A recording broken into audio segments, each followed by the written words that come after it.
So, Showed up on my end, and Lawrence, Tori, you let me know when you're ready to begin. No rush. Ready? on your mark. Okay, very good. Welcome to the July 14th, 2021 BAR Large Virtual Meeting. My name is John Robinson. The other board members present this afternoon are Jay White, who for the public's benefit and for our record will be recused from agenda item number 1 this evening, Leon Scott, James Metters, Carol Wheeler as our alternate. City staff present this afternoon are Tori Parrish, Lawrence Courtney, and Frankie Pinto. The order of the meeting will be as follows. There will be an introduction and overview of the project by city staff to the board and for the public. There will then follow an application presentation, a 10-minute time period or extended as determined by the chair, with any questions of the applicant by the board or staff. Any and all presenters should clearly state their name for the record. Persons affiliated with the project, be they owners, developers, designers, consultants, or other affiliated parties, should speak during this portion rather than in the later public comment portion. The applicant's presentation is followed by public comment. This is a 10-minute period or an extended time as allowed by the chair. During this time, the applicant does not respond to comments made during public comment. Any members of the public called upon will also be required to state their name for the record. There will then follow city staff comments and recommendations, if there are any. This is followed by the applicant's response or clarification to either the public comment and or the city and staff comments and recommendations. There will be a 5-minute cap on this period. The applicant, if having made any response, will then take their seat and speak only if called upon by the board or staff to clarify or correct. This is then followed by potential board discussion and vote. The applicant and presentation and the public comment period is now closed. The applicant may clarify any inaccurate information when recognized by the chair. They may do so by raising their hand and waiting to be called upon, but otherwise they may only speak if asked a question by a board member. Other agenda notes for this evening are that agenda item 3 has been withdrawn by staff. This is a request to the public and our applicants or any affiliated parties, as well as the board, to please turn off all cell phones or silence such devices. Please limit, this is mainly directed at the public, but also to our applicants. Please limit your comments to architecture only. Comments related to zoning, parking, traffic, lot coverage, or livability concerns are not the purview of this board, cannot be voiced here or considered in the record. We'll now read some additional contextual information for the benefit of our applicants and the public.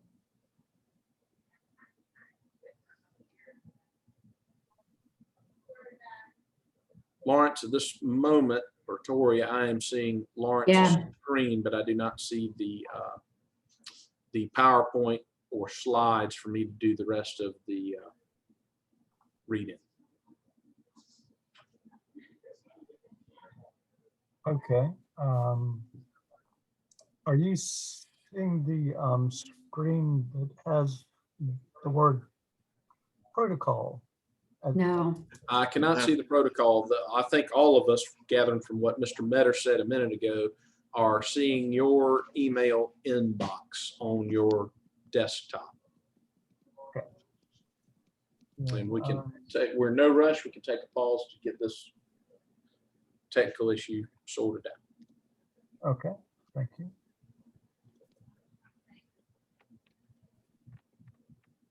There we go. There we go. Perfect. All right. Sorry about that, guys. We can all, or at least I can see it. Can all my fellow board members now see the read-in? Yes. Very good. Yes, yes. Good. I'll commence, or I'll keep carrying on.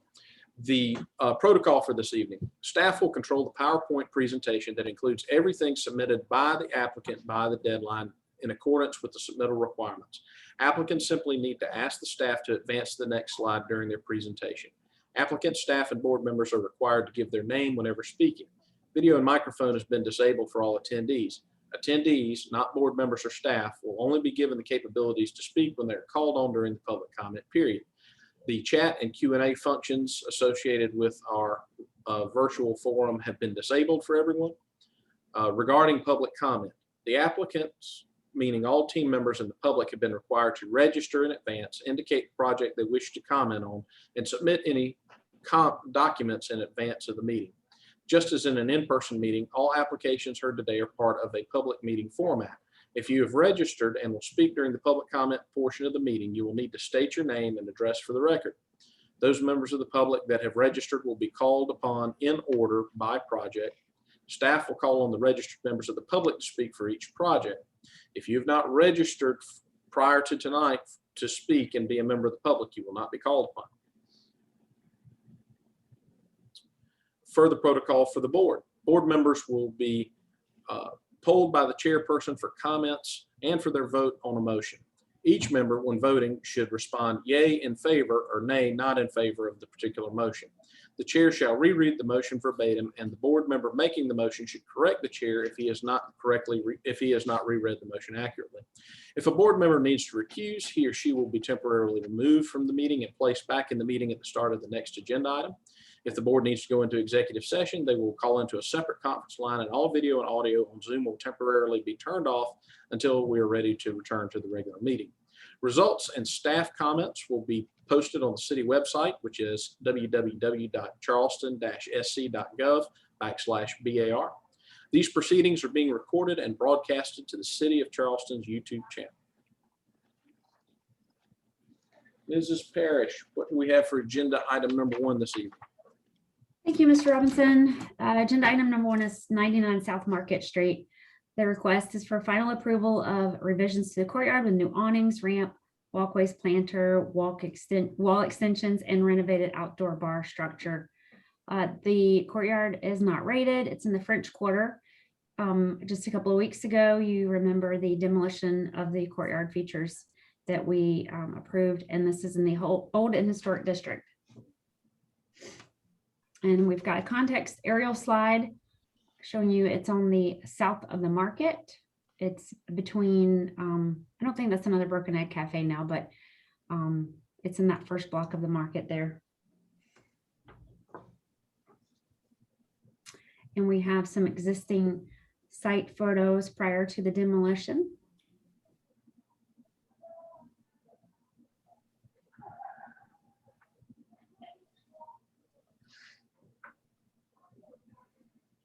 This one's looking east on Market. And we'll have the applicant present now. Very good. Who do we have here for the applicant this evening? I'm John Crouch, the architect. Yes, sir, Mr. Crouch, you have the floor. All right. Do you need my address or anything? You can just put it in there for the record, but we know who you are. Okay, I'm at 666 Harbor Creek Place in Charleston, 29412. Thank you, sir. You're welcome. So as I said 2 weeks ago, I bring you the real thing this week. Honestly, it's a pretty simple request. You all saw the state of the Bubba Gump thing, and it was even worse than the photos depicted. And our aim here is to create a unified courtyard using modern materials to create a sort of almost like a European square where you can sit outside and have a little food and a drink with canopies over the entrance. We're maintaining the trees. They put the tree protection in. We spoke about that last time. And relocate the handicap ramp to make a larger courtyard. So the handicap ramp, if you look at, please go to sheet. I'm on my own computer here. A 1.3. That's a close-up of the courtyard.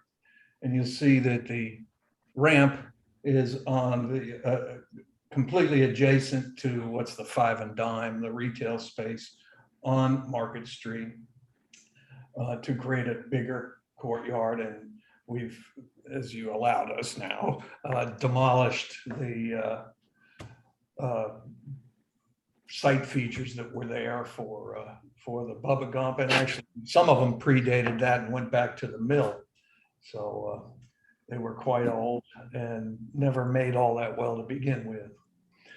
So there was that sort of overhead canopy structure in front of the little shack out front. That's been removed and is not proposed to be replaced.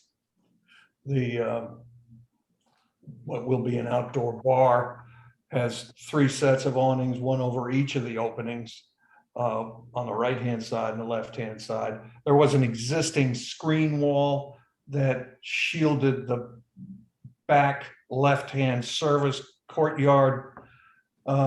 And we're rebuilding that to maintain that as a screen so the public can't see in there or get in there, frankly.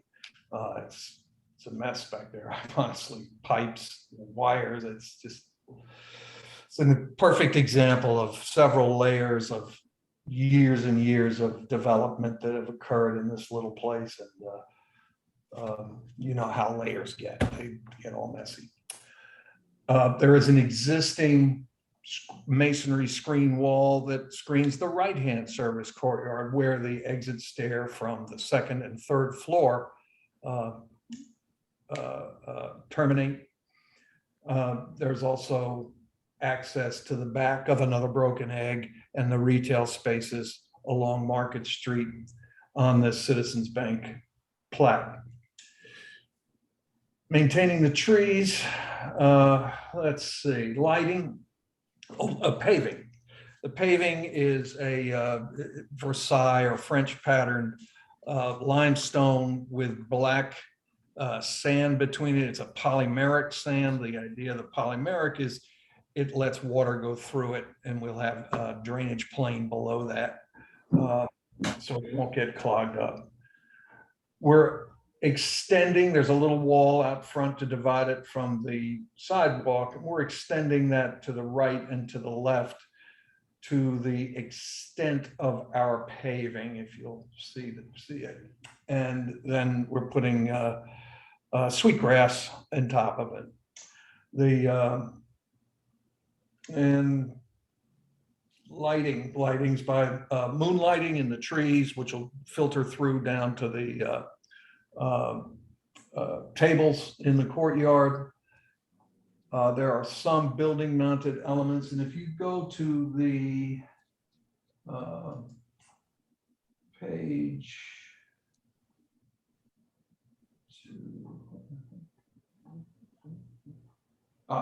go to page materials and colors on the supplemental stuff information, please. There is a depiction of the paving, sweetgrass, the vertical surfaces, the little retaining wall that's going to border the ramp, and the dividing wall will be covered in tabby stucco. And you can see, yeah, there you go. That's so in the upper left on that sheet is our paving. Next to it, the sweetgrass.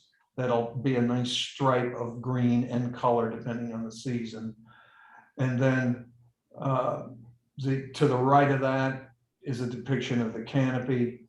It's a double thickness polycarbonate, translucent, not clear. I wanted to have diffuse lighting coming through it. The canopy slopes back towards the building to a steel channel that'll act as the gutter. And then there are downspouts on either side of each canopy. If you go to sheet, where am I at? Let's see, sheet. Bear with me a second here. There you go. If you go to sheet A 4.0 on the building plans, you'll see a detail of the canopy, a section, and a section through the ramp. There you go. You'll see that the canopy slopes back towards the building, and then there's the gutter, channel gutter that picks it up on that upper right detail. That upper right detail also indicates the railing, which is just simple round pipe, and it's to be painted that dark blue color. Back to materials and colors, if you don't mind, on the supplemental information.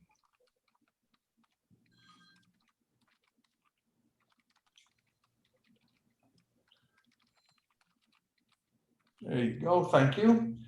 On the lower right is the Moscow Midnight color that we propose to paint the base of the building and the base of the little outdoor building. And then the body of the building is this rhinestone. It comes rather gray in this depiction, but it's actually a very crisp white with a little bit of gray, and it's a nice, nice color. Oh, and one thing about that, the landlord has agreed to paint not only our lease area building, but the Market Street face of the brick gable building that the Five and Dime occupies, so that this assembly of buildings will be unified and the Five and Dime facade will be cleaned up. And that is that limestone color, the light whitish gray. That is not on the drawings, but I'd just like you to know that and hopefully approve it. Let's see, plants, lights. Oh, lighting in the courtyard. Lighting in the courtyard, we have some bollard lamps scattered around. And if you look at, and I know I'm getting close on my time, so I'm hurrying through this for you. That's food service. Yes, if you go to A 7.2 on the permit drawings, please.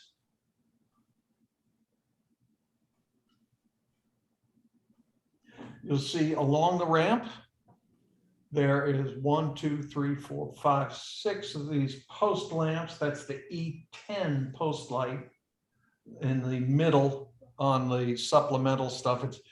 This is one of those times when it's tough to do it virtually because you have to now go back to the supplemental stuff. And you can't refer to two things at once. Sorry. So they're very well screened lights. I didn't want people to walk down the street and have bright lights shining in their eyes. This is a diffuse light that will light up our walkways. The lamps, pardon me? The lamps in the courtyard are the small bollards that are, again, hidden source lights that shine down. And there are a couple of in-ground lights just to create a little a more uniform illumination. Yes, thank you. And there are lights on either side of the main entrances to the doors, and a couple of, there are little sconces, but they're round sconces that shine down. Again, all the light source is shielded. I just don't like to have points of light shining in my eyes, and I try not to do that in my projects. Really, that's about it. If you want to refer to the elevations, I think maybe that would be sheet 2.0.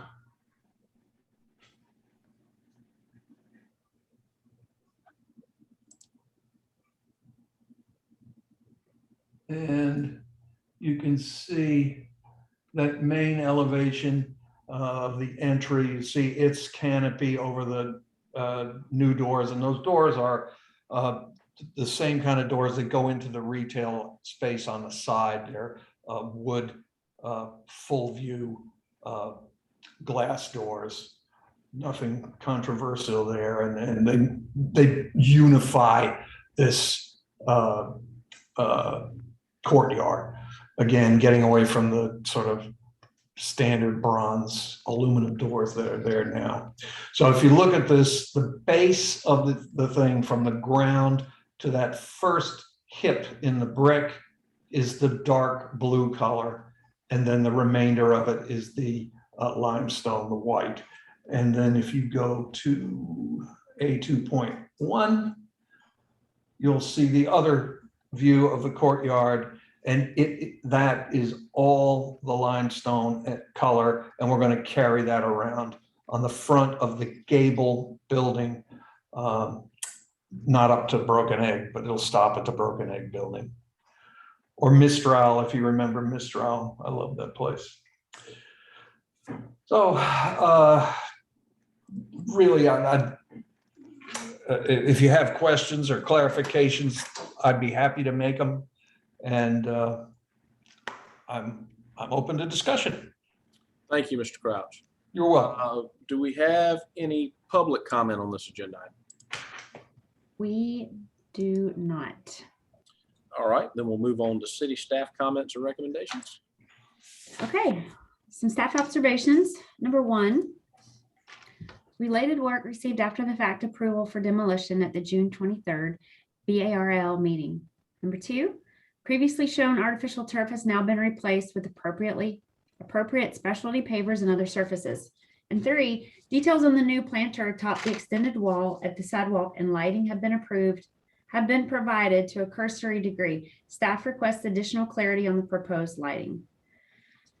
And then staff comments. Number 1, construction has already begun, although a stop work order should be in place. Applicant is advised that work is not to begin until approved by the board. Number 2, existing trees are to be protected during construction. 3, provide manufacturer's cut sheets or information on all proposed exterior lighting and include photometric data for each fixture type, as well as the whole courtyard area. And 4, provide clarity on the proposed color scheme. The south courtyard wall is connected to or is part of 182 Meeting Street, the First Citizens Bank. The east courtyard wall is part of the building that fronts South Market Street. That's the 5 and Dime General Store on Google Earth, and looks to be painted like the proposed body color rhinestone. Confirm the extent of the proposed painting. Staff recommendation, final approval of courtyard renovations with board and staff comments, with final review by staff of exterior lighting and paint. Thank you, Mrs. Parrish. Any response from Mr. Crouch? Well, I think I clarified the color. It didn't make any sense to paint one wall and not the whole thing. Plus, if you go down Market Street and take a good look at that building, we got a crop of air ferns growing in some of the brickwork, so that needs to be attended to. So that's all going to be taken care of. I do have cut sheets with photometrics on all the lighting, and I'll put that together and get it in Lawrence's hands. The trees have been protected and will continue to be protected. And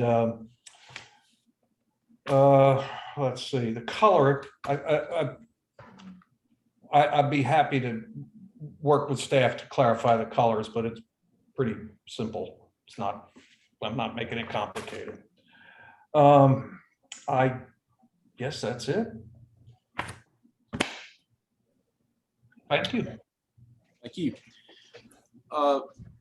Moving on to board discussion and vote. I will direct this either to Mr. Crouch and or city staff.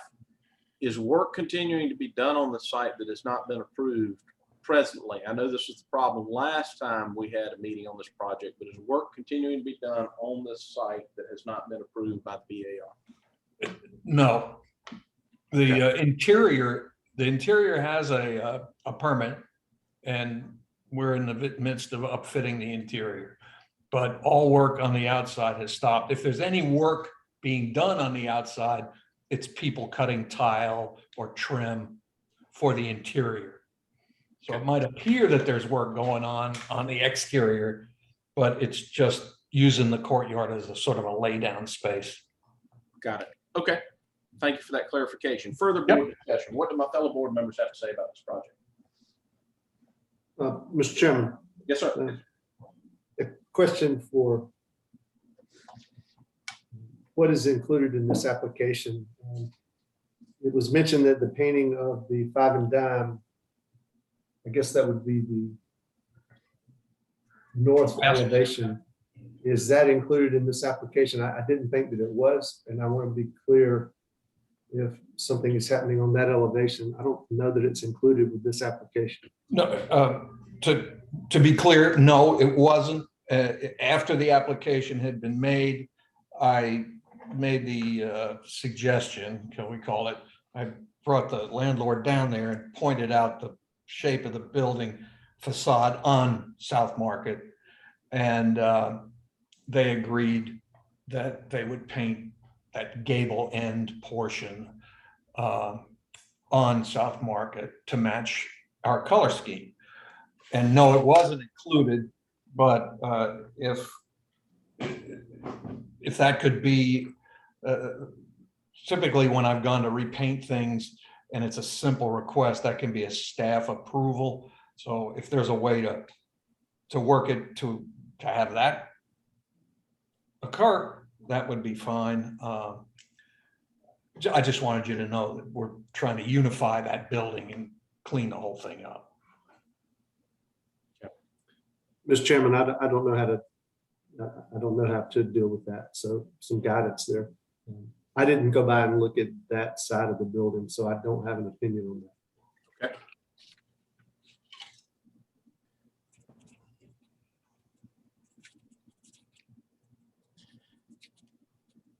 This is Kara Wheeler.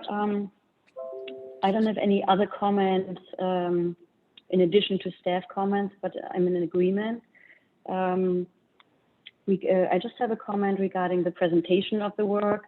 There's a lot of information in that submittal, and for BAR purposes, we only look at the exterior of the building, so we don't need the information of an interior exhaust hood or things like that. And there's specific submittal requirements for renovations with before and after drawings, which would be really helpful in this situation because it makes it easier to review, and it will be much quicker to review. So just a note for the future. And then I saw some signage in this submittal, and of course signage needs to be a separate submittal.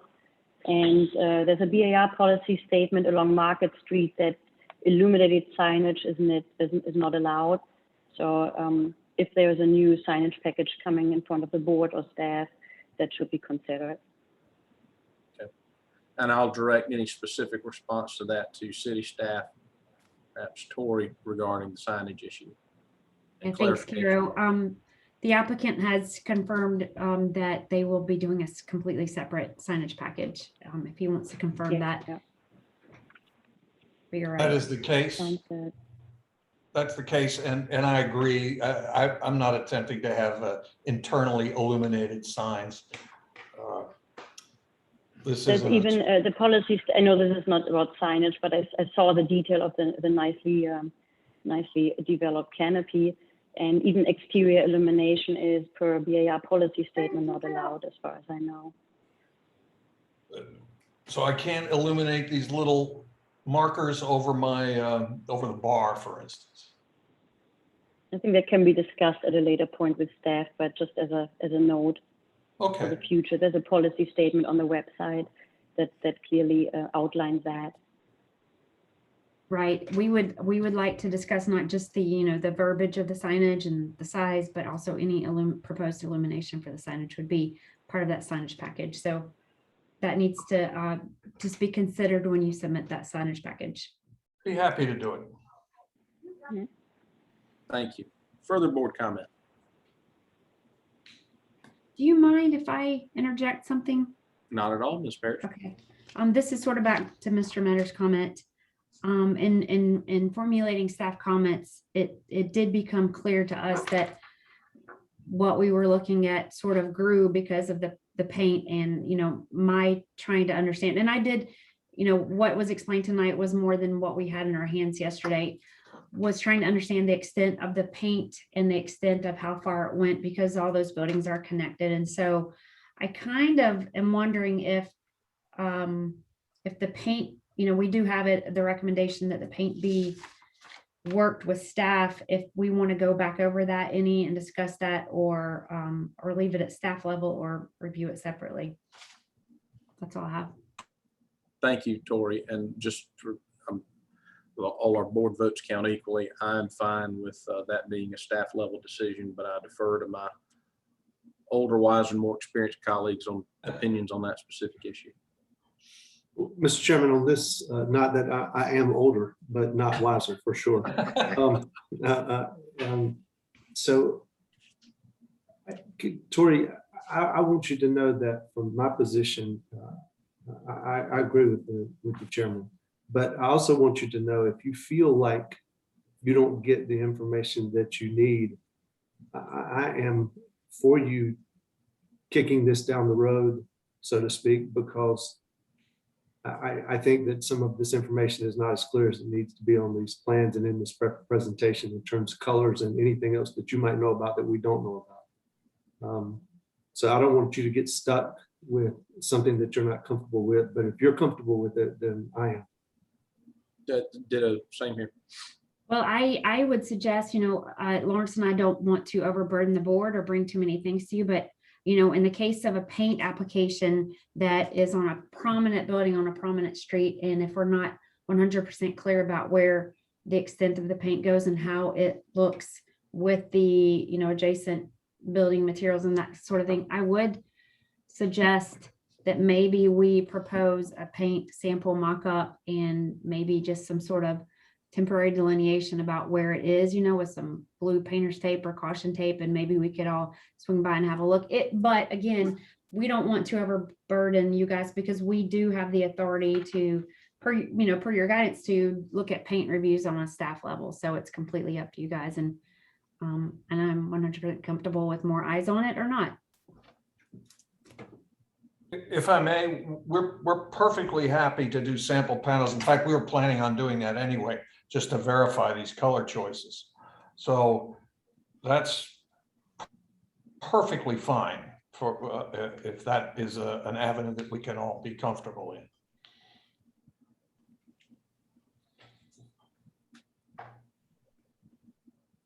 I would be happy if that stays on staff level. Okay. Yeah. Thank you, Ms. Wheeler. Further board comment on this agenda item? I'll just add that Ms. Parrish is given enough of indication that she would like to see mock-up panels sample the color because of the prominence of this facade and where it's located in the city, which I think is to say that while she would defer it to, she appreciates our trust in it being deferred to staff, that she thinks it may come into the board's need to review just because of where it's located, but I'll just give that as food for thought.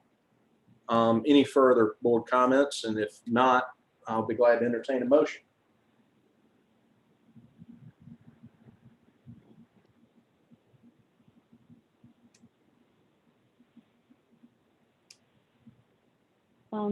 This is Carol Wheeler. I'll make a motion for final approval of courtyard renovations with board and staff comments, with final review by staff of exterior lighting, paint, and paint mock-up on site.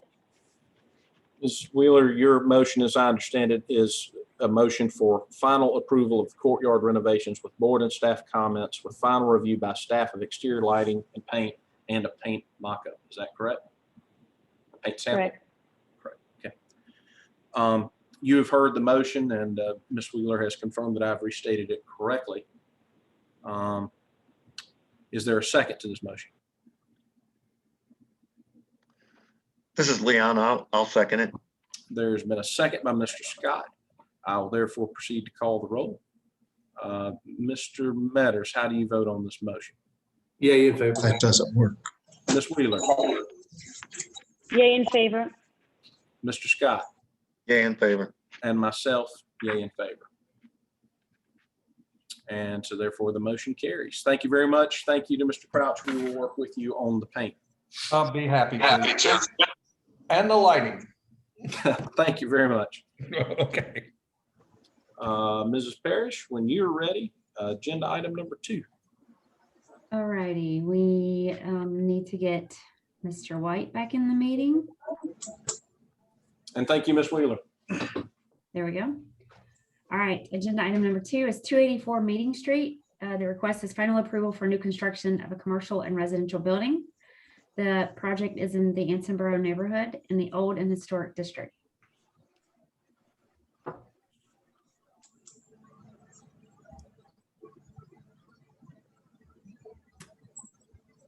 And there we go. The aerial context, if you will notice that we have George Street running southwest to northeast in this photograph. and the project site is outlined in red. And then we've got some existing site photos looking directly at the project. And just from the north side of the project and from the south side of the project and looking south on Meeting Street and looking north on Meeting Street. And then another aerial giving you more of a pictometry look, I guess.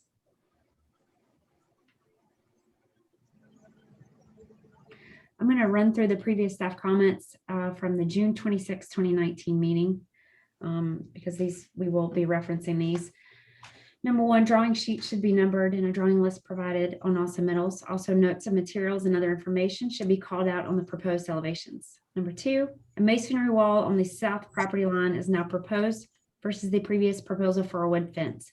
The storefront design and materials have improved. Sapele versus aluminum, but GFRC is not preferred at the lower levels. Number three, the retail entry has been recessed and specialty paving provided from the entry to the property line. Number four, the mass in the north-south direction has been reduced 3 to 4 feet. The board had requested a much greater reduction in the mass of the rear to align with the front building. Staff feels that the addition is acceptable as now proposed. It is far enough back, 140 feet, and now includes windows on the south elevation by being set off of the property line. The normal pattern of rear additions being held back to align with the front building is more applicable to additions on existing historic structures. Number five, planted areas along the driveway are very narrow. Study expanding them. Number six, gates still need to be added to the south side garages and be automatically operable. 7, provide a fence and gate at the north between the buildings. The gate bottoms should be lower to the ground typically. 8, spandrel glass shown on the rear of units 1, 3, and 4 would not normally be permitted, but it is on the rear and minimally visible. 9, driveway gates should be wrought iron and mounted to the masonry piers rather than to metal posts. 10, there's a conflict on the call out for garage doors indicating wood in some cases and metal in others. They should be wood. Number 11, metals for railings and fencing are alternately called out as iron or painted metal. All should be wrought iron. 12, at some units, opaque glass is used at kitchens. The color and opacity of these needs to be studied and carefully to minimize visual impact. 13, scuppers and downspouts may be best as painted metal to match other metal elements on the building. And 14, what is noted as limestone looks more like cast stone on the sample board. Confirm that it is in fact limestone. The board motion only included staff comments. And we will have the applicant present. Very good. I believe Mr. Schmidt is here to present to us this evening. With us, Mr. Right. Schmidt? I am. You have the floor, sir. Thank you very much. I'm Joe Schmidt, Evans and Schmidt Architects. We are bringing this back after what looks like a considerable long time. This is sort of a byproduct of COVID, where design-wise things got set aside as well as construction-wise. So there was no interest for the developer to be building this project, and it is sort of fallen silent. And it's we're recognizing that it's time to bring it back. And we apologize for short memories for a long span of time, since whoever heard this application before, it's almost too long ago. We have made the corrections to the drawings that have been discussed. The first being, you might go to slide number 46.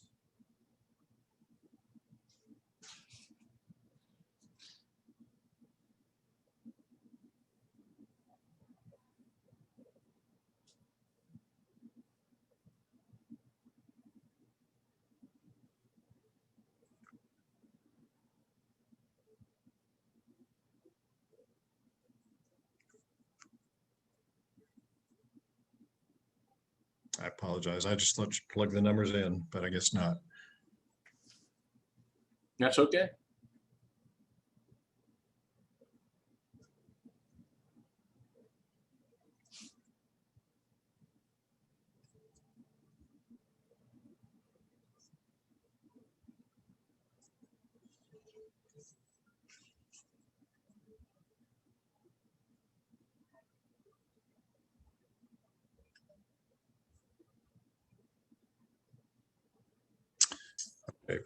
This location, Tori, I'm a little thrown off because what I got back from staff didn't have a 13 and a 14 in it, so I don't know what to say to the limestone. I don't even know what we presented it for. But this was GFRC before, and we went to cast stone here. So limestone would be a bit much on that cornice work up there, but it's maybe something we have to take up separately because I'm not sure where limestone was called out. Right now, things are being shown as either stucco or cast stone. I don't recall us ever presenting limestone on the project, so a little bit confused on that 14th comment. But at any rate, what you're looking at is cast stone for the surround on the ground floor on the front of the building. There is a comment that the staff has about, hang on a second. Comment number 7 about the stucco on the ground floor being rusticated. This is an error. We fully intended for that pilaster you see in detail 1 to be rusticated.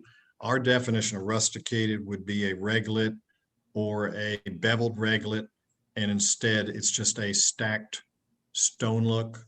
So I apologize. I actually talked to Lawrence about this yesterday and convinced myself to convince him that we had exactly what he wanted in that case. So this is a good drawing to discuss it there. We fully intend for those joints to be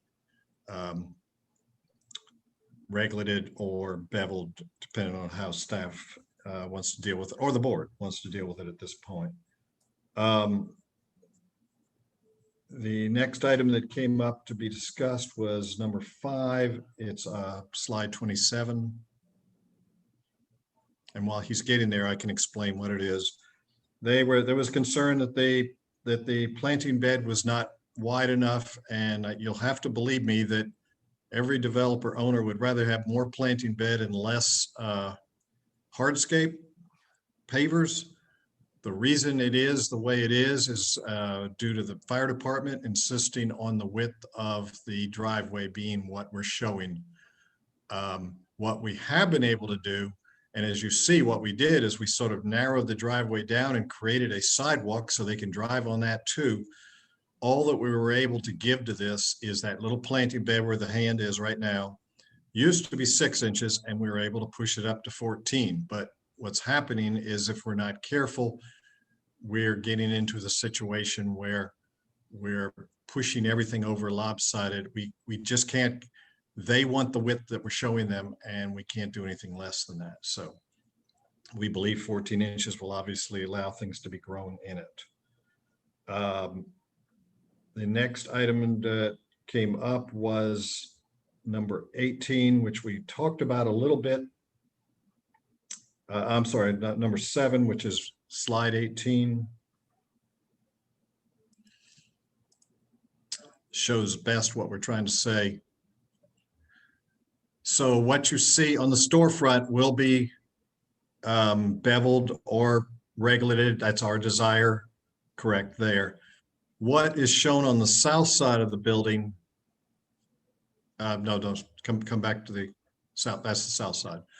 We are not proposing to reglet or bevel that, but the notation implies that that's supposed to be rusticated too. The appropriate thing to do for Anson Borough, for basically all of Charleston in this kind of situation, to not have a blank stucco wall, is to pencil, what we call pencil scoring, which is implies pushing a pencil into wet stucco. It's a very subtle technique. The goal is that that pattern will match the height of the reglets on the front of the building, but it will not be some kind of what the city was describing as rusticated stone. So just wanted to clarify, we have not exactly given them what they asked for in that case.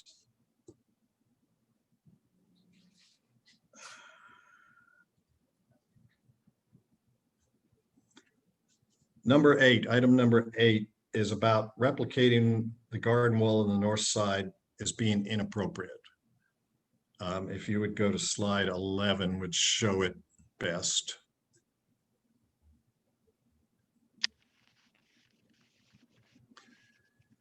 What you see in the prior proposal is what we proposed before, and what we have put into the current proposal but don't agree with, slide 11, is the current proposal up top, where it is well, when he gets there, where it's just a solid brick veneer applied to our building to give some relief to all that stucco along there. What I would like to do is, I'm bringing it up for discussion. We could not submit a changed drawing, but once this got advertised in the neighbors next door, directly to the north where the hand is right now, which is 286, there's 9 condos on that project at 286. They have come to me and asked me to, if there's any way to go back to the prior proposal or some facsimile. And I do not disagree with them for 2 reasons. What needs to be remembered is that what you're looking at in the back half of that 124 feet back from the street, you see a small jog in that garden wall. Go mid-screen. Come back right there. That is the beginning of what's left of the original 1801 wall going backwards. It's all old Charleston brick. It's stucco in the arches. It's the way it's been since it was built. And then it stops right there. It stopped because they tore down the front portion when the current building was put there. I understand that. They obviously agreed to it.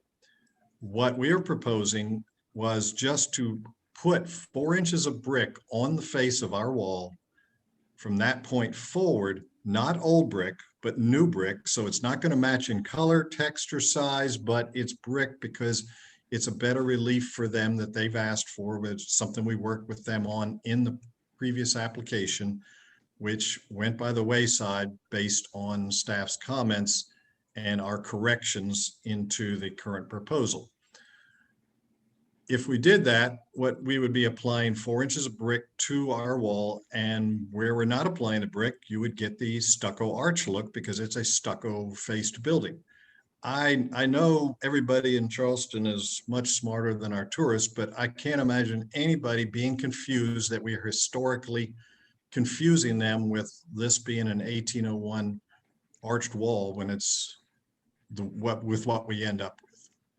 They came to me with the passion 2 days ago and again yesterday, and I think it's probably going to come up in public comment if they're so willing, but I'm suggesting that we have more dialogue about this because there's always so much discussion about doing details that are historical in nature and therefore it confuses history. You're not supposed to use a historical detail in a new building.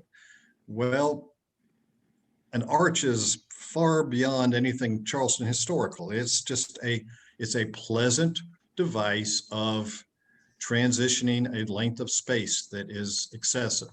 And as you can see, what we've done is we didn't go the whole length. Now, maybe we've made a mistake in doing the exact same width pattern. And I'm going to suggest as some kind of discussion by board, I hope, that will help staff ease their conscience and mine and anybody else's, that possibly those arches, which are like 6'2" in width, could easily become 9 foot or something on that order. It'd be half again longer. But the neighbors specifically said, we really liked the prior proposal. We thought it was pleasant. It's a long, narrow driveway for us, and we want to speak out against it. So I said, well, not only that, I'll help you speak out against it just to explain the points. And again, the point being that we're offset from a real brick wall by that projects 14 inches beyond the face of our building. It's brick. Our brick would not be the handmade old Charleston brick. We wouldn't be able to, we probably could find it, but even if it did do it in that, it would never match just by the history of laying brick and joint pointing and so forth. So However, it could be even, I was gonna say it could be painted in that pattern, but I think their real point is they were looking for the calmness and the texture of brick rather than more stucco, because they're being confronted with a north wall that's very typical, but not something that they're used to. So I'll let that go to later discussion with the board. I hope it'll come up.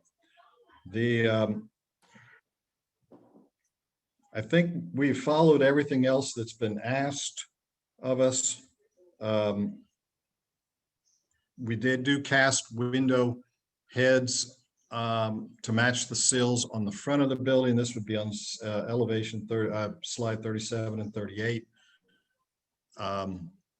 We do not and still do not agree with taking it any further back into the site. There's always a hierarchy of buildings, and we are maybe a new building, but we're in Ansonboro, and we'd like to follow as much of that hierarchy as we can. So you'll see, for instance, right there on 38, we have cast stone heads on that front portion, but not from their back. We have shutters on that front portion, but not from their back.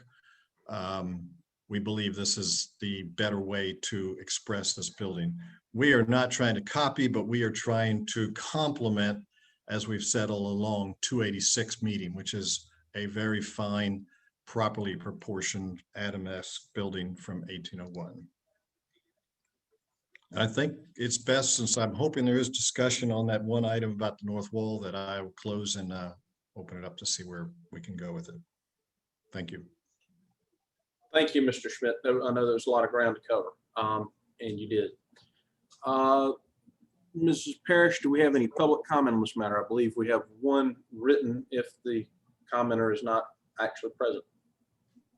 We do have a member of the public that would like to speak, and he is here, or if he wants to, I can read his comment otherwise. Mr. Toffler, are you on? Yes, I'm here. I appreciate the time to have a quick comment. So I'm the HOA president of 286 meetings. So we appreciate Joe bringing back the comments on the arches. We think, I mean, we're going to go from having light and having a nice historic area to having a 4-story building next to us. So the least we'd like to do is at least have something attractive to be able to look at as we go down the driveway. And if you look at the other side on the first floor, it already has that same arch. So it can match between our side and the right across on the other side where the wall is going to be. So our request is to have the initial proposal of having the arches and the brick columns as explained in the initial design, as well as we'd like to have the 4-inch overhang if possible on the 284 side and not the 286 side, so it doesn't affect our shrubbery or our trees. And the final request is we have the brick wall that's in the very back of our building that's from 1801. And we know that when they go through the process and going in and building this new building, and if there's any damage or if there's anything that's affected by this wall, just to make sure that it's fixed and corrected. Okay, thank you very much. Does that conclude your remarks, Mr. Kessler? It does. Thank you very much for your time. Yes, sir. Thank you for choosing to appear. We will now move to city staff comments and recommendations. Ms. Parrish. All right. Staff observation. This project was well received by the board and staff at preliminary review and has changed little since then. Staff comments. Number 1, applicant has apparently not addressed preliminary review staff comment number 5 regarding the widening of planting beds along the driveway. This was written before tonight. Number 2, the rustication of the base of the front portion as noted in preliminary review staff comment number 7 should include recessed bands between what reads as blocks of approximately 1.5 inches in height and a 1/2 inch deep. Staff will work with applicant to achieve an appropriate spacing and pattern in the stucco. Number 3, the cap at the wood fence should be sloped to drain and the fence composition should be similar to our typical double-sided 6-foot urban privacy fence. Number 4, staff has no problem with the Southern Lumber Elite pressure treated wood being used at the rear painted portions of the project. Additionally, staff has no issues with this product being used at the painted storefront due to the difficulty of tracking sustainability certifications through the harvesting production, delivery, and replanting chains. A sustainable tropical hardwood is acceptable if its sourcing and delivery chain can be verified and documented. Number 5, shutters are called out to be stained cedar. Staff recommends a painted Southern Lumber Elite material as noted above, or a similar KDAP product instead. And number 6, cast stone window heads should be used at the front 4-story portion of the building, while stucco heads may be used at the rear lower portions. And the staff recommendation is final approval with board and staff comments with final review by staff of 4 permit drawings. Thank you. Thank you. Mr. Schmidt, you now have the ability to respond to either public or city and staff comments if you choose. I have no problem with city staff's comments. I would hope that the board might open up discussion for the benefit of the neighbors at 286 and reconsider or offer suggestions on how they would see that being done. They're just running a 4-inch blank brick wall just isn't something that they were requesting. And as I might have said earlier, after all, remember, they're the ones who are going to enjoy or not enjoy what they see there. So Rarely do we have the applicant be such a strong advocate for the neighbor. But thank you for that. Further, and I'm sorry, did you have anything else to add to that, Mr. Schmidt? no, just that I was the neighbor. I was the neighbor on that side. Our office was at 286 meeting on the ground floor, and I stared at that driveway wall for the first 20 years of my profession. So I sympathize with them and understood exactly where they're coming from. We all agree it's a long driveway. Thank you for that, Mr. Schmidt. We will now move to board discussion and a potential vote on the material presented this evening. What do my fellow board members have to say about agenda item number 2? I'll jump in first on this one and start with a question. Tori, the comment number 4 in the staff recommendation made reference to sustainability. Was that a project objective, or what is underlying that? I knew you'd ask me something like that, and I'm going to lob that one over to Lawrence because I'll give you a little background info. Sometimes due to the workload, we divide up the projects and then familiarize ourselves with the others' comments and edit each other's. And so I'm going to let him take that one. Okay. Well, simply put, our department is planning, preservation, and sustainability. And it did occur to us that sustainability should be something that we should be focusing on a little bit more than we were. And it became clear in investigating things that it is indeed very difficult to adequately ensure that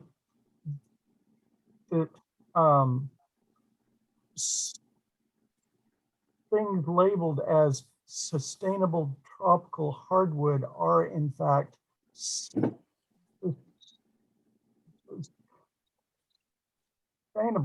and quite often they have been shown not to be.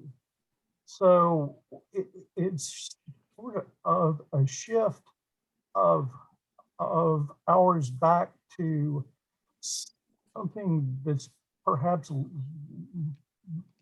more locally sourced, more in fact sustainable. Well, okay.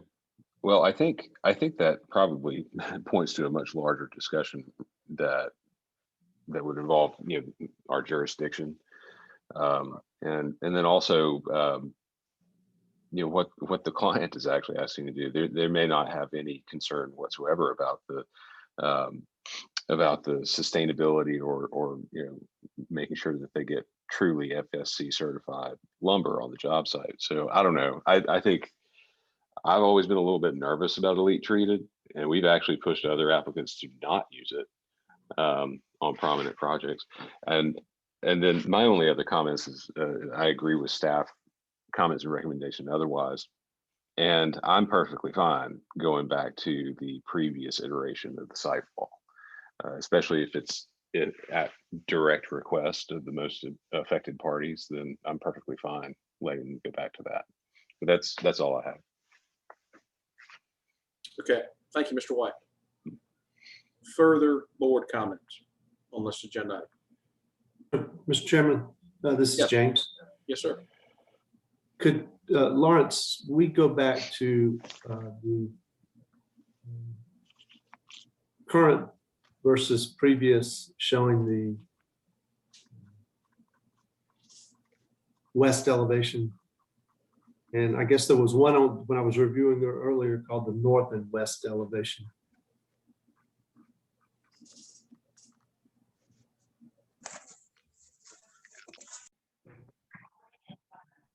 Okay, resume, please. Thank you.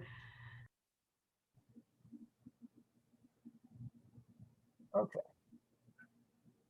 I believe that we are now back recording. Is there another version of that, Lawrence? Or maybe I was just looking only at the big screen of my office. And hey, Joe, I got a question for you. The west, North and west. that I think is west, right? Yes. Yeah. So Okay. the details above the windows in the prior proposal were on an angle at the headers, and it was changed to what we see in the current proposal.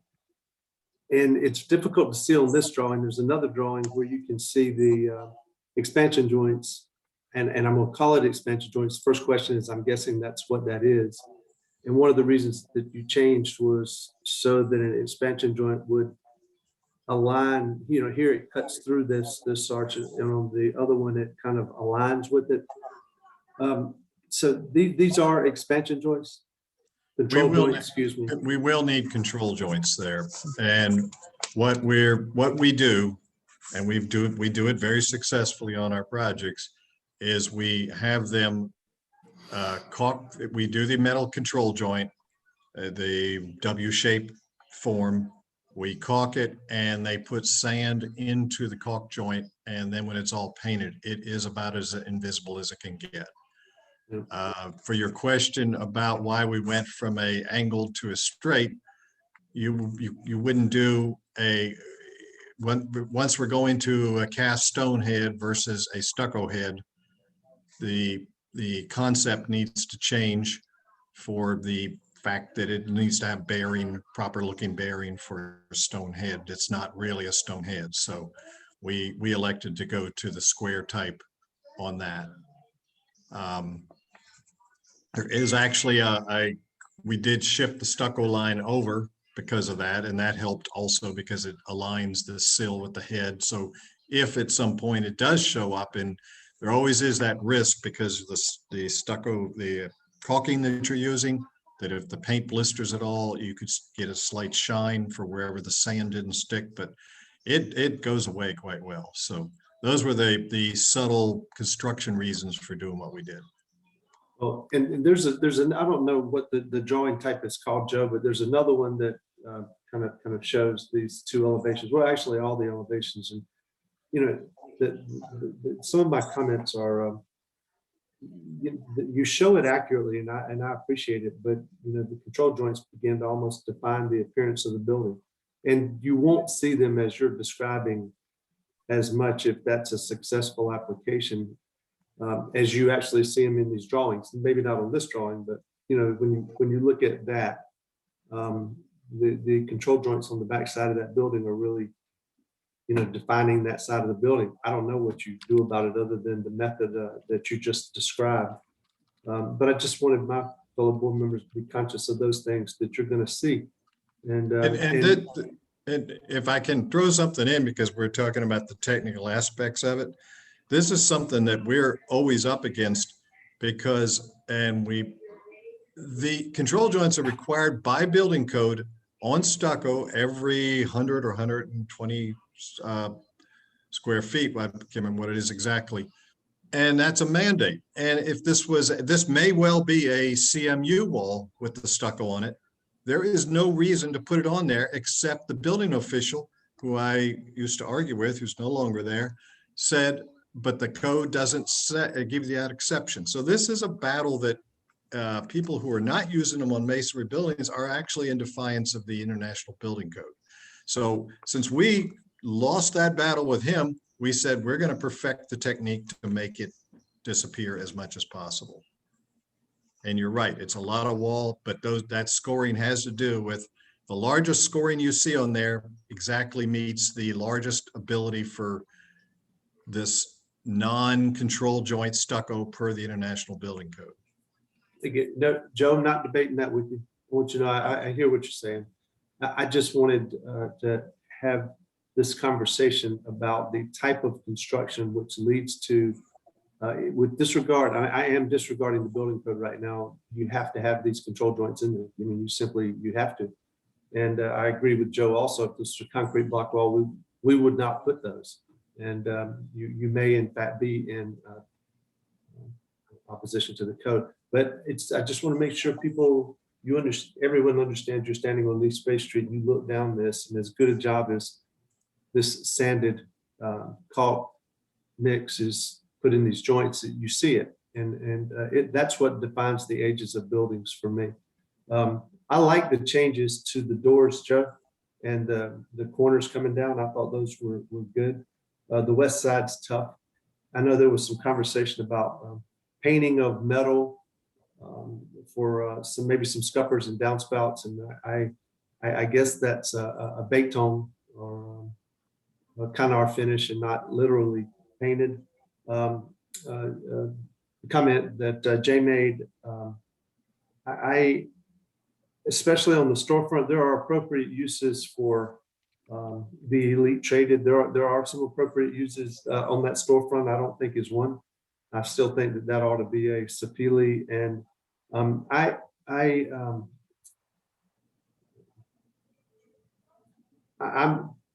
not to a point yet where I'm making the decision based on sustainability to make a switch from elite treated to elite treated because of sustainability and Lawrence. We can talk about that another time, but so I'm not in favor of the switching to the elite treated from a hardwood. Thank you, Mr. Chairman. Yes, sir. Mr. Meadows, of course. Thank you for that. Further board comment on agenda item number 2. This is Carol Wheeler. I'm going to jump in. I wanted to say first that this is a really nice and clearly organized drawing set, which is very easy to review. So compliment on that. It's very nice to have the current proposal and prior proposal from several angles. So that really helps everybody. Regarding, I'll just touch on a couple of points. Regarding the brick wall, I agree that some relief will be better than just a flat brick wall.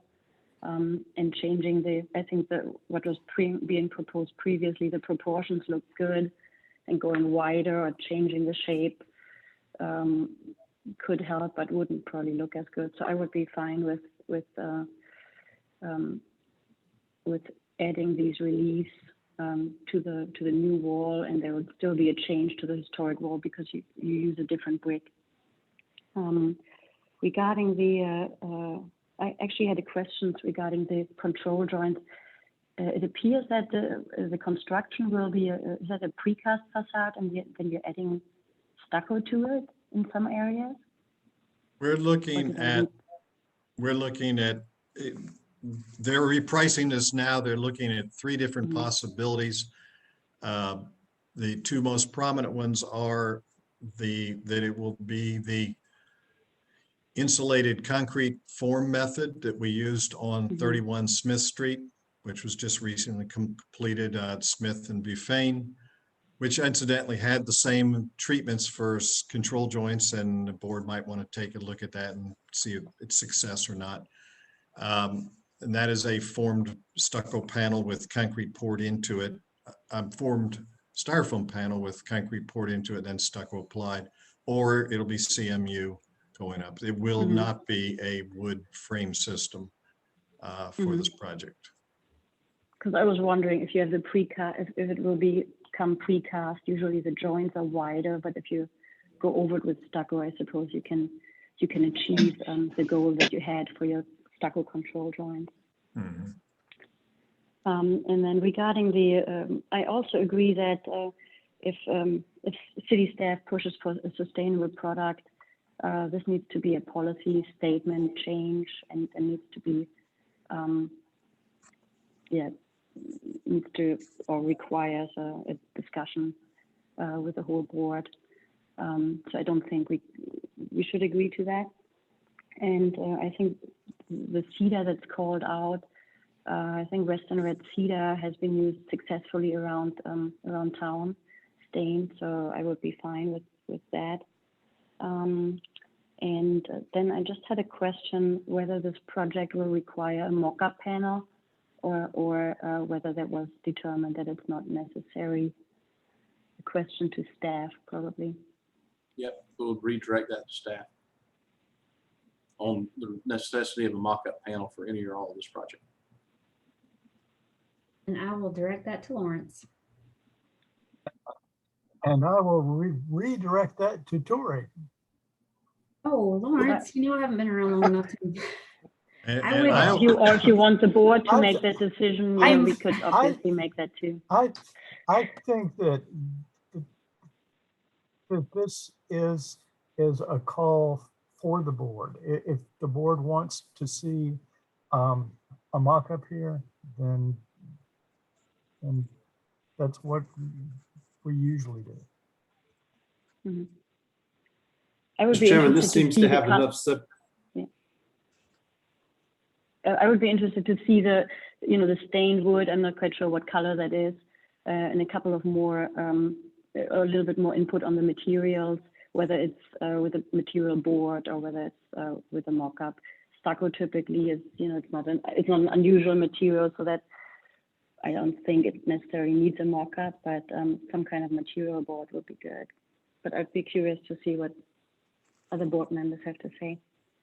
Well, and you had the next comment, James. What did you? Yes, sir. Yes, sir. Thank you. I think that this is a prominent structure, and the structure that's adjacent to it, Joe's old office, is like it's an ultra fine building, and I think that this deserves a mock-up.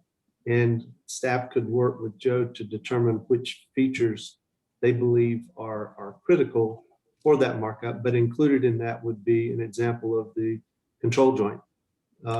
And I haven't had as much success with the Western red cedar as Caro has, meaning it depends on what Western red cedar you buy.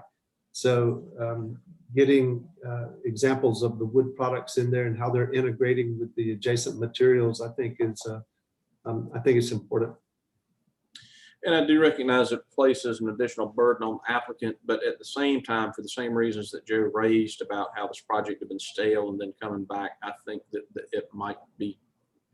it would be beneficial to everyone to agree that we're all on the same page regarding what the applicant actually wants to build and complete. So I think that's good counsel. Any further comments from the board?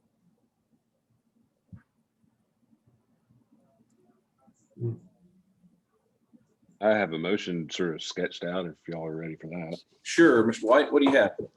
All right, let's see, final approval with board comments and with staff comments, excluding number 4, with north wall as depicted in prior proposal, and submit mock-up panel for mock-up panel drawings for staff review.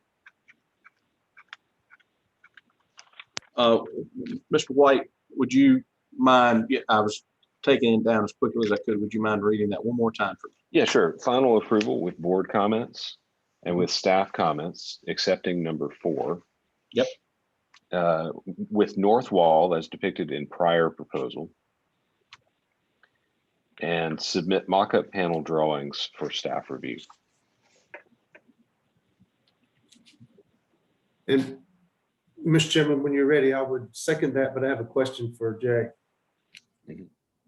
And let me just read it back real quickly, Mr. Metters, and then I will make sure that you get to add your comment directly to what Jay has just said. Mr. White, your motion, as I understand it, is for this board to vote for full approval with board and staff comments, excluding staff comment number 4, with the north wall on the prior proposal and requirement for the applicant to submit mock-up drawings for staff review. Is that correct? That's correct. Yes. And Mr. Metters, do you still second that?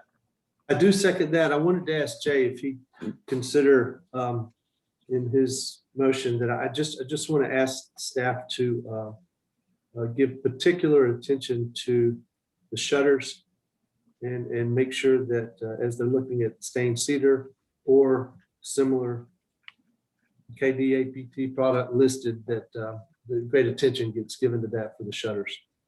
That's it. I'm going to, rather than making that a part of the motion, I'm going to say, since we haven't voted on the motion, that is yet again incorporated into board comments. Okay. Satisfactory to you, Mr. Mayor? You bet. You bet. Thank you. And so that having been said, I understand that you still agreed to second the motion without modification, correct? Yes, sir. Yes, sir. And so we've had a successful proposed motion in a second. I will then proceed to call the roll. Mr. Scott, how do you vote on this motion?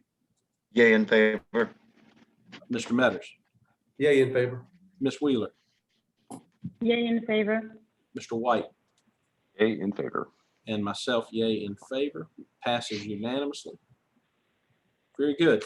I want to thank the applicant for their presentation tonight and bringing us up to speed on this particular item and the staff's attention to detail with this, as well as the board's comments. Mrs. Parrish, are you prepared to look at agenda item number 3? Yes, agenda item number 3 has been withdrawn by staff. And so we will move right on to agenda item number 4. Excuse me, agenda item number 4. No I think problem. we noted that agenda item number 3 had in fact been withdrawn. Still feels good. It's like checking off something. Agenda item number 4 is 250 Spring Street. That was a long drawing package, so we'll get caught up here. Okay. This is the request for conceptual approval for the demolition of an existing balcony, the balcony guardrails, addition of new windows, AC louvers, stucco, and paint. Okay, hold on. There we go. No, that's not it, is it? Not quite. We just take a second and we'll get rectified, caught up on the agenda item.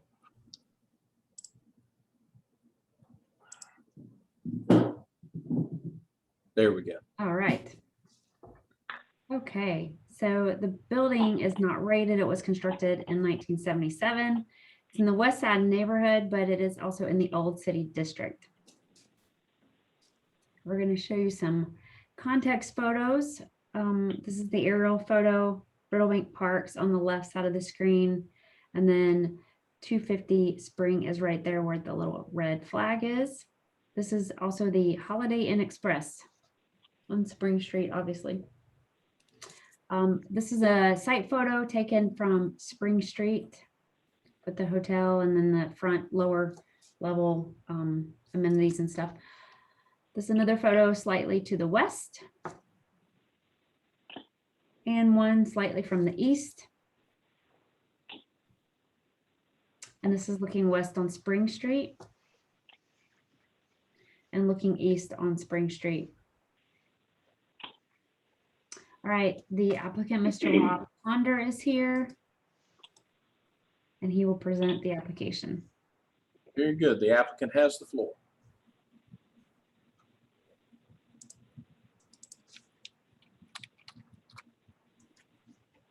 Can you hear me now? There you go. You can now. All right, thank you. And I apologize if there's a lag in the presentation, but I'm actually doing this from Paris. So, Well, wonderful. That may be our most remote presentation point, but enjoy the architecture there and everything else. And we can hear you just fine, Mr. Ponder. So proceed at your own Very pace. good. All right, I am the architect that has helped the owner of this hotel on a couple of their other hotel projects. This is, for the most part, an interior renovation of the building, including carpet and paint and wall covering and tile and new toilets and that kind of stuff. And I asked at the time they were doing this if we could go ahead and try to get rid of those 36-inch wide old air conditioners that we can't find higher than a SEER rating of 8 for. And so this kind of started with me. And if you could go, Tori, to page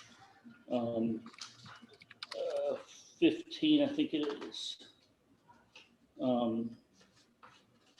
Nope, it's going to be 18. If you could go to page 18, it's the floor plans of the balconies. So the hotel was built in 1977 and has some of the original through-wall air conditioners. And I want to go to a much higher SEER rating, newer air conditioner. But the length of the rooms as she passes by there, you can see on the north side of that drawing, are very short. They don't have a long bed wall or TV wall. And if you'll go one more to the next sheet, if you could, please. I don't know if we can zoom in on that a little bit. So the building was built with balconies. They're only 2 foot deep Juliet balconies, no furniture fits on them. And what the current sliding glass door, which are original also, are back in the same plane with the CMU walls that contained the existing air conditioners. And she was starting to move that along that same line. That was the existing face of the building. So the building has a very flat facade. It just has these little fin walls that stick out on the sides of the balcony and the handrails for the balcony. Well, to go to a better air conditioner that we can get a much higher SEER rating and quiet, we want to go to a vertical air conditioner instead of a horizontal air conditioner. And it's in the closet. You can see 2 units there in opposite side rooms that are out on what was the balcony itself. We're going to fill the balcony in slightly, take off the handrails and build those closets there. That we had to move the air conditioner in that white spot. You can see a white void in the black walls. That's where the current horizontal air conditioners are, because you can't fit the VTAC in that wall, in that block wall right there. So we put the VTACs there, and that caused us to take out the sliding glass doors and the handrails. So we're making a new stud wall that's out at the face of the old balcony, and we're going to go to punch windows, as you can see on the top half of that sheet. That would be a fixed aluminum window, and the VTAC louvers are now vertical instead of horizontal, but they're almost the exact same square inches of louver. They just went from a horizontal to the side of the sliding glass door to vertical next to the punch window that we have. And then if you'll go ahead and go to the next page after that one,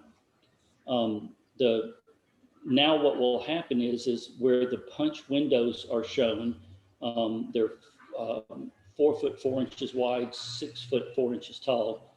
I'm sorry, 3 foot 8 wide, 6 foot 4 tall. Now the face of that will actually be 2 feet in front of the other stucco that's on either side of it. So we'll start getting some shadows and some other things that will happen by making this air conditioning change that became a window and a stucco change out there on the face of the balcony. We did go ahead and leave the walls on the top floor set back 6 inches from the face of the balcony and kept the balcony rails up there to create an attic story. We felt like that added a little bit better top instead of trying to make the building consistent all the way down. The other, like cornices, the roof, the height of the parapet are all existing. We're not doing anything to the roof. We're not doing anything to the other parts of the first floor that project out from the tower.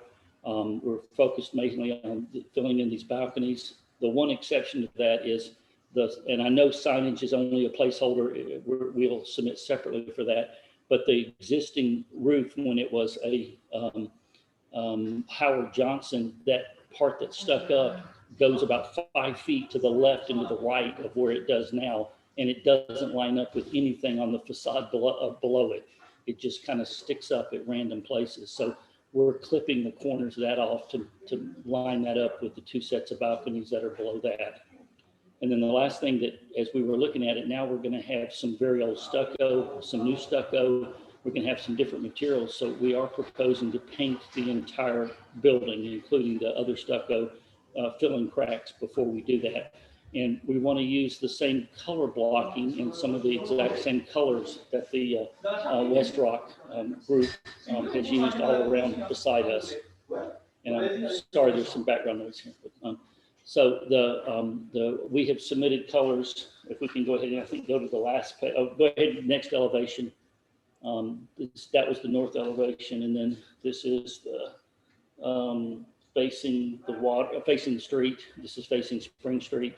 All we're doing on this side is paint. We're not actually replacing the windows on the end. Those are existing like that. And then again, we're doing nothing on those first floor ones. If you can go to the next sheet, please. Is the south side, and it's very similar to the north. It would not, the color blocking would be on the opposite side. We kept it up near that, near Spring Street. And then if you can go to the last of the 4 elevations, this is the one facing away from Spring Street, and it's nothing but paint. We're not changing windows or stucco or anything on that side of the building, nothing on the roof. The next page, and this is request was for existing building photograph, and then the next page you can see the colors that we've presented on the rendering for the next page.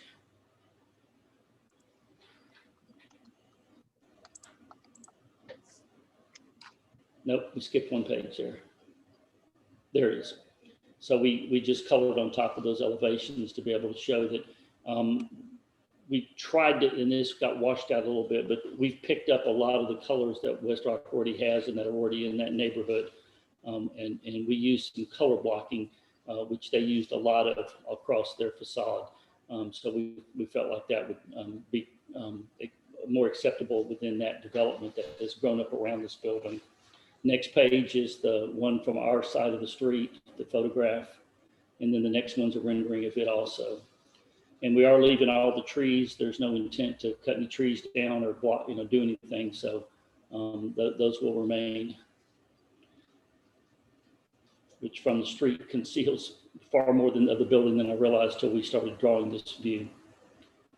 The porch, the canopy are all remaining. We will paint them the white color that's on the color board when we go to the, you can skip 2 or 3 pages. Those are the height of the existing parapets and roofs and stuff. If you'll go to the last page.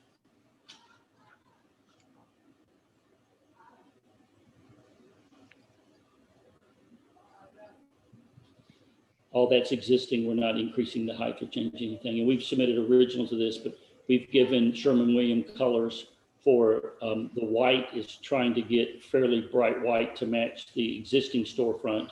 The new windows will be white to match all the windows that are remaining on the ends of the building and the storefront that's remaining on the first floor. We're going with a white to try to get close to white as the storefront is. And then the 3 colors, Mysterious Mauve and the Red Scent and the Mocha in the locations that we've shown there. And one of the questions that we did have, which I think Lawrence has been working with on some other people, is we would like to use the Stowe Powerwall stucco system to help us address the energy code. When we replace the sliding glass door with new stud wall with stucco in that portion, we believe by the energy code will have to have the continuous insulation on it. And that Stowe Powerwall stucco system addresses the continuous insulation with the lack of the wrong kinds of fasteners. And I believe that y'all have been looking at that for compliance with the energy code on other ones. So we'd like to use that system. But again, all of this will be completely painted. And that's the end of my presentation. Thank you very much. Any public comment on this agenda item? Ms. Parrish? There is none. All right, I didn't remember there being any. Okay, city staff comments and recommendations. All right, I have a few observations I'm going to run through.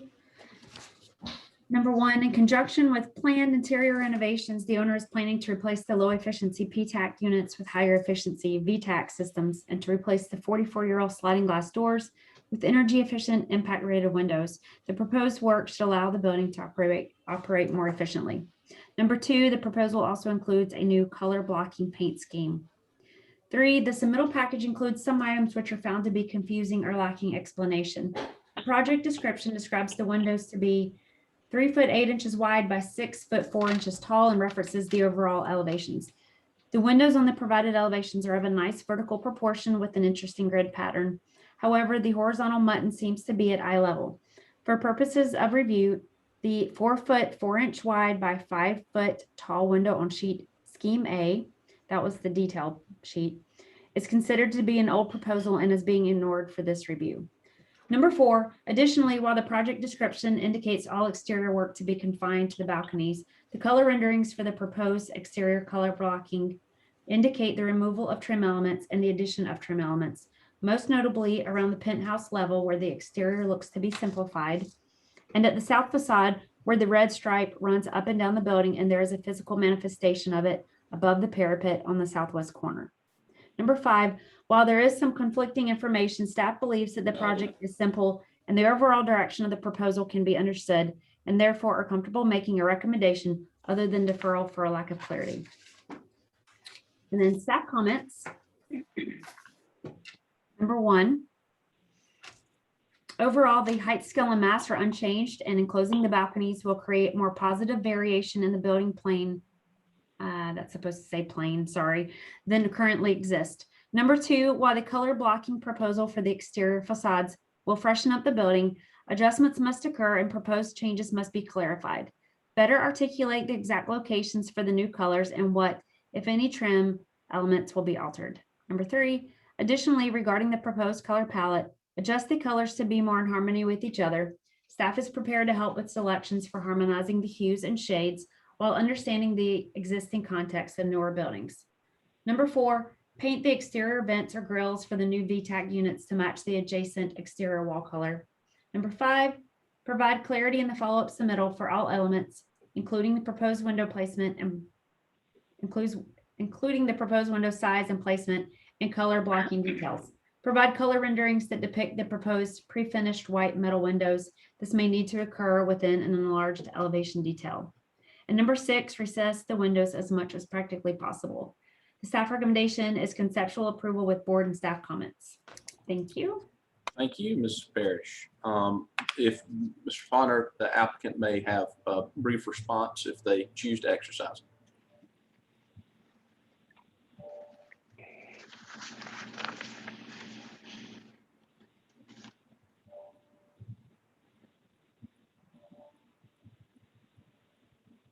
Hearing none, we will proceed to board discussion and a potential vote on this agenda item. What do my fellow board members have to say about this particular project? I agree with staff's recommendation. Okay. I do as well. And I would agree, it seems to be pretty straightforward with a little guidance from staff. So, Mr. Chairman. Sorry. I would like to also ask that when the project comes back for preliminary, that the staff, Tori, does not allow it to come back unless these changes are made to the plan. And including that the plan currently shows the windows being black on the drawings, but in words, they're white. I also had a question about the compatibility of the existing windows, which are going to remain, versus the new windows. So we have some metal windows that are remaining. Do they look like the new windows? Are they different? On that one specifically, while we're on that item, let's see if we can get an answer, Mr. Metters. I don't think we have Mr. Ponder here, but if staff has any insight on that, it would be very helpful. And then we'll get to your next question, Mr. Metters. So I do know that the color of the pre-finished new white metal windows is chosen to match the existing window frames, but that's a great question and one that we'll dig into. Yeah. It's more than color, I know. Yeah, and then my last thing, Mr. Chairman, is just I know that there are paint schemes that identify different I don't know if the right word is like chains or Right. groups, but I don't think that that's what we're after downtown, you know, so making sure that I'm supporting the move towards the harmonious, well, number 3 in the staff. It appears that we're making that both a board and a staff comment, and I join in Yes, it sir. from a board member's perspective in terms of a branding color palette, not taking over our community standards. Thank you for that. I think there's two ways of saying the same thing. Yep, thank you. Yes, sir. Further board comments? This is Carol Wheeler. Maybe you could go back to an elevation, one of the colored elevations. I think change towards energy sufficient, a more energy sufficient system is obviously positive. But I think there are a couple of issues with this proposal from my point of view. There's a proposal that to fill in those areas between the former fins to create more articulation, but I think it actually reduces the articulation and the shadows on the building. So previously it was a very simple building with floor to ceiling glazing and balconies, although it's Juliet balconies. And now you fill in between those fins and it's just a flat facade where you add the new windows, and the new VTech grills are not hidden at all. Previously they were at least in the recess portion. And now they're very prominent. I also don't understand why the top floor is being accentuated, although it's still in the same plane. The building does have a top, so I don't think it makes it very busy to accentuate the top floor with a different color and leaving the railing there while eliminating the railing somewhere else. So I think eliminating the balcony railings actually reduces the interest of the building, and the fact that the short elevations at the ends are not changed makes us really a very disjointed facade around the building, because they don't go together anymore, and it seems like the long elevations have one language and the short elevations have another language. So I'm not in favor of this renovation, and I think it can be done. I think the VTech units can be integrated and still create deep shadow lines and deep recessed windows. But what's currently proposed is really a very flat window and a VTech grill. And I think see if there's anything else. I think the color schemes, accentuating the verticals is good, but again, the sixth floor, the differentiation does not make sense to me. And if you go maybe to the short elevations, the end elevations, there's the band that staff comments are talking about. It seems very decorative, and the top of the building actually projects out. So this band, it will make it very complicated.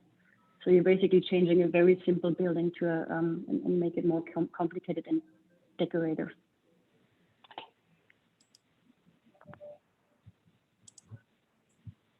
Okay. Thank you, Ms. Wheeler.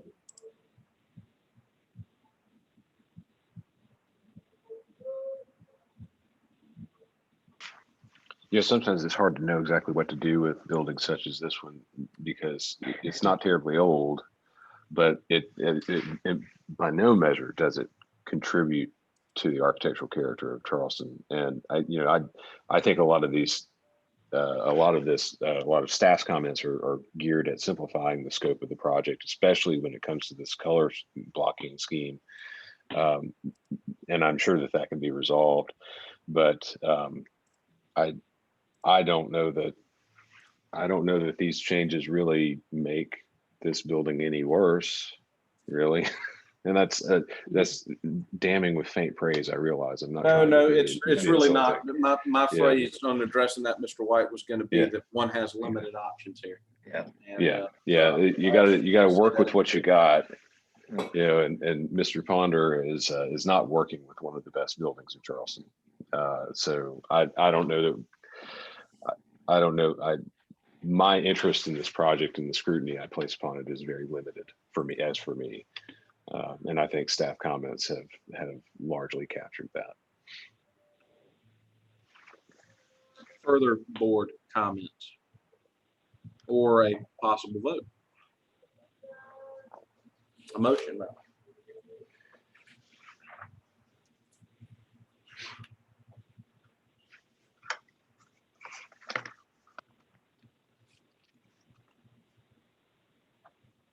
Mr. Chairman, I want to commend everyone for their comments, but I especially appreciate Carol's diving into the details and making me think about something I hadn't thought about before. So I appreciate that. Yep, I do as well. Looking to the detail on a project which is a building of an era and of a style which is not held in the highest regard in Charleston, and trying to make sure that the upfit that is done to it is appropriate, harmonious, and perhaps ameliorative of the building. Any motion from the board on this agenda item? I can introduce something if y'all would like. I will make a motion for conceptual approval with staff comments and with board comments regarding colors and materials. Put it that way.